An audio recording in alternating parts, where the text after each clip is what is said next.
President El-Sisi reaffirms full support for Palestinian rights on International Day of Solidarity. Foreign Minister Abdel Ati meets with UN envoy Wensland to discuss Gaza ceasefire.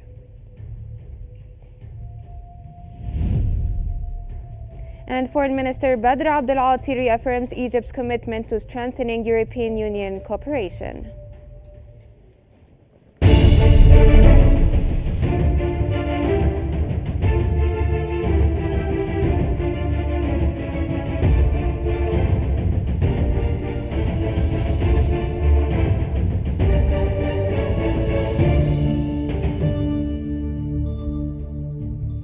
You're watching the latest updates from Egypt on Qnews. Let's move on to the latest developments.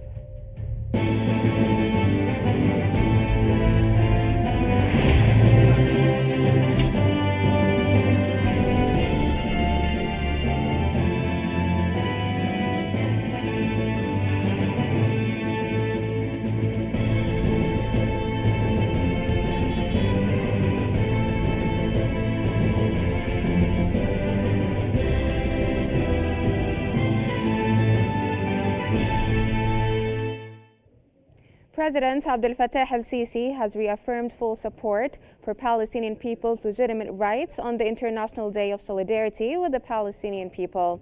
The official spokesperson for the presidency stated that President el-Sisi sent a message to Palestinian President Mahmoud Abbas expressing Egypt's unwavering support, particularly in light of the Gaza crisis. He highlighted the international community's failure to stop the violence and stressed the importance of recognizing the Palestinian struggle for their rights.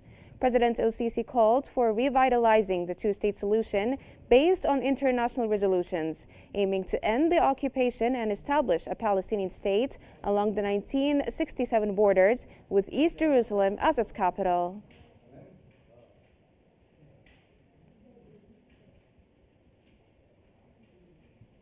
Egypt has reaffirmed its unwavering solidarity with the Palestinian people, commending their steadfast resilience in the face of systematic violations by Israeli occupation forces, which continue under the international community's watch. Egypt renewed its call for collective international efforts to end the Israeli occupation, enabling Palestinians to establish their independent state with East Jerusalem as its capital. Marking International Day of Solidarity with the Palestinian people, Egypt expressed regret that the occasion coincides with the brutal aggression Palestinians currently endure. The country emphasized the urgent need for an immediate ceasefire in Gaza and an unconditional access to humanitarian aid.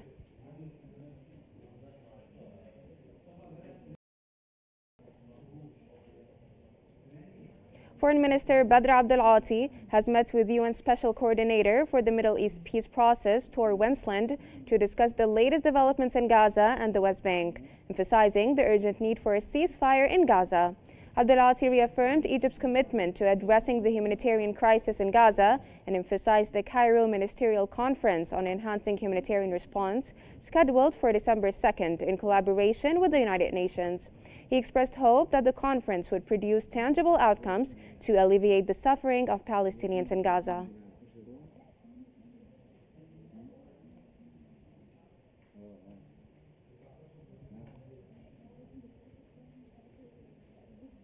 For further analysis, we're joined from Cairo by the International Relations Professor, Dr. Hamid Faris. Welcome to Qnews. Thank you so much for joining us. First off, if you could expand on how President el-Sisi emphasized solidarity with the Palestinian people during his statement on the International Day of Solidarity with the Palestinian people.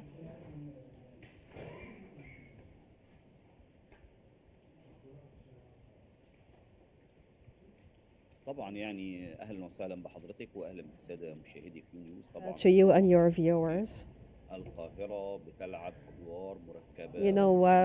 Meanwhile, Cairo is playing multidimensional roles in order to support the Palestinian cause. In fact,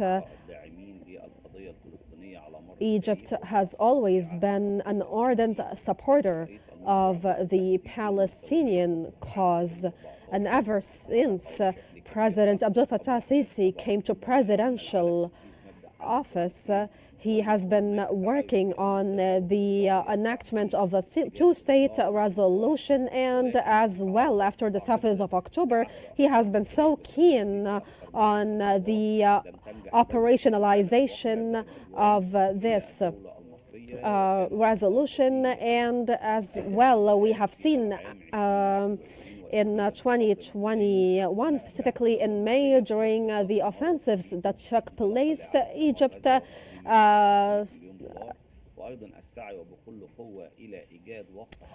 started working diligently in order to halt the violence in Palestine at this time. And Egypt has always as well tried to look for mechanisms that can be enacted in order for the two-state resolution to be enacted. And as well, on the political scale, Egypt has mobilized the international public opinion towards supporting the Palestinian state. And Egypt, of course, has convened the Cairo Summit for Peace and President Abdel Fattah Sisi invited representatives and heads of states of 31 countries in order to support the Palestinian cause. Now, Doctor, with Egypt always standing at the forefront of humanitarian efforts when it comes to delivering humanitarian aid to Gaza, how do you view these efforts?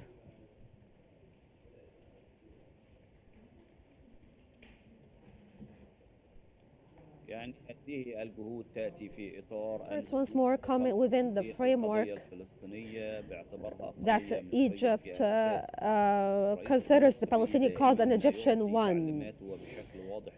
His Excellency the President Abdel Fattah Sisi always gives directions to governmental bodies and Egyptian civil society to mobilize all kinds of support and aid to our brothers and sisters in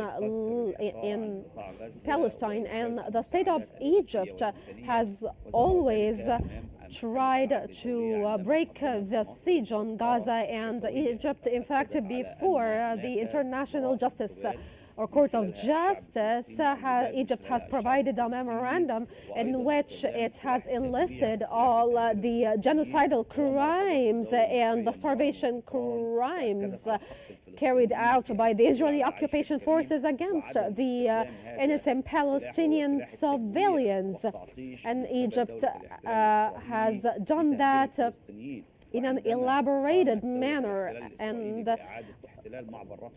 when the Israeli occupation forces as well bombed the Rafah corridor more than 4 times, Egypt enacted aerial landing of humanitarian aid in every single carat of the Gaza Strip in order to alleviate the suffering of the Palestinian people because of this horrendous aggression carried out by Israel. As well, Egypt has voiced out the needs of the Palestinian people in a number of international conferences. In fact, we're not just talking about the Rafah corridor right now. As well, we have Karm Abu Salim corridor and 4 other corridors that can be used to allow access of humanitarian aid. But the Israeli occupation forces just kept on blocking these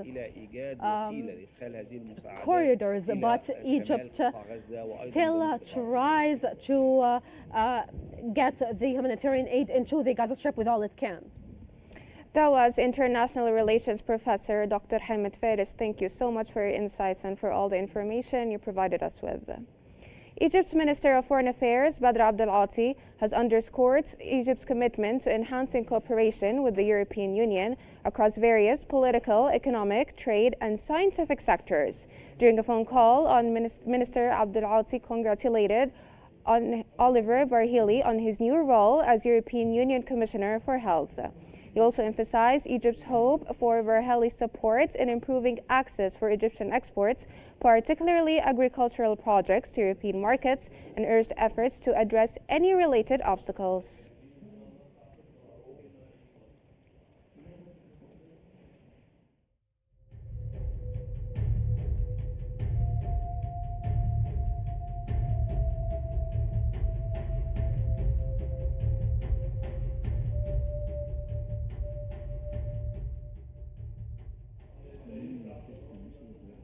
The Egyptian and American Air Forces conducted joint air training over several days at an Egyptian air base involving multiple models of multi-role fighter aircraft from both sides.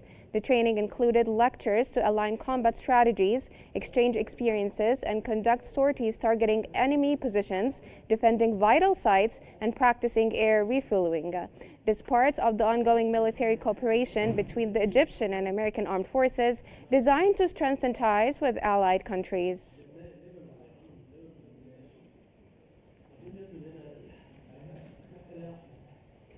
The Egyptian Ministry of Culture has announced that Minya Governorate will be the capital of Egyptian culture for 2025, recognizing its rich historical and cultural heritage. Throughout the year, a variety of events, festivals, and exhibitions will celebrate Minya's artistic and historical significance. These activities will feature performances, workshops, and community programs designed to promote cultural engagement and preserve local traditions.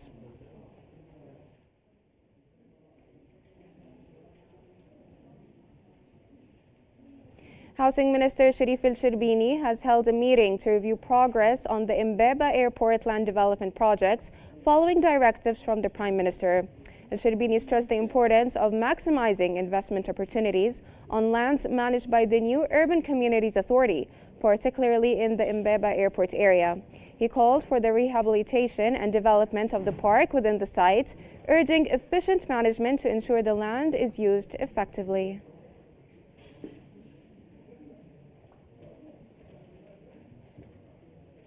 Walid Gamal al-Din, chairman of the General Authority of the Suez Canal Economic Zone, attended the inauguration of a new project by the Chinese company CNG Egypt New Energy Glass, part of China Glass Holding Company in the Sukhna Industrial Zone. The project will establish a flat glass production line with a daily capacity of 1,000 tons and a photovoltaic glass production line with a daily capacity of 800 tons, covering 500,000 square meters. The project, with a total investment of $300 million, is expected to create 1,000 jobs upon completion.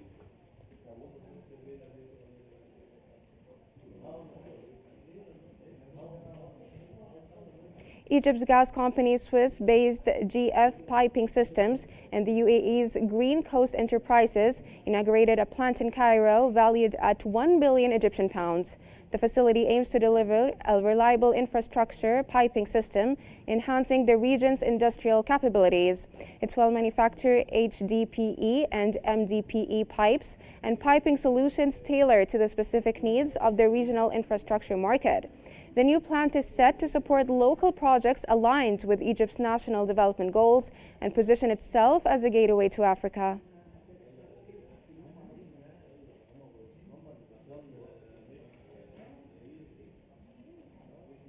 Egypt is set to issue a sovereign sukuk denominated in its local currency, the Egyptian pound, with Finance Minister Ahmed Kojuk confirming that the issuance is scheduled for the first quarter of 2025.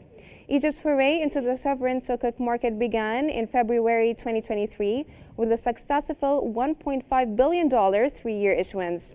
The country further solidified its position as a regional leader in sustainable finance by issuing the region's first green sovereign bond in September 2020, raising $750 million with a remarkable oversubscription rate of nearly 5 times.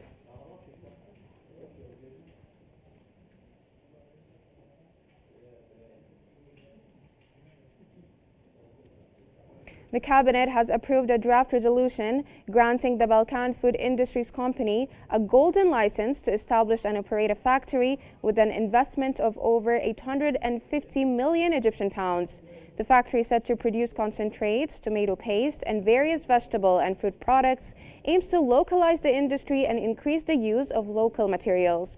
Located in the first industrial zone of New October City in Gaza, the factory will cover more than 76,000 square meters and is scheduled to begin operations by March 1st, 2026.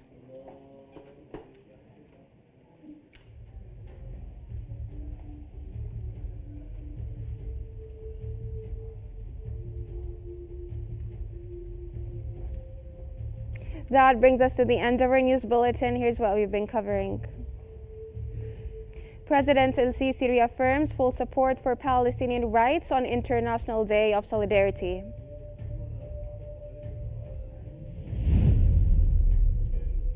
Foreign Minister Abdul-Ati meets with UN envoy Wensland to discuss Gaza ceasefire.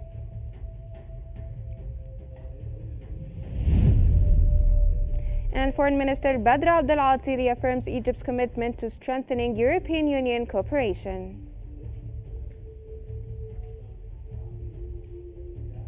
That's all for now. Remember to stay updated by following Qnews for the latest developments, and thank you so much for watching.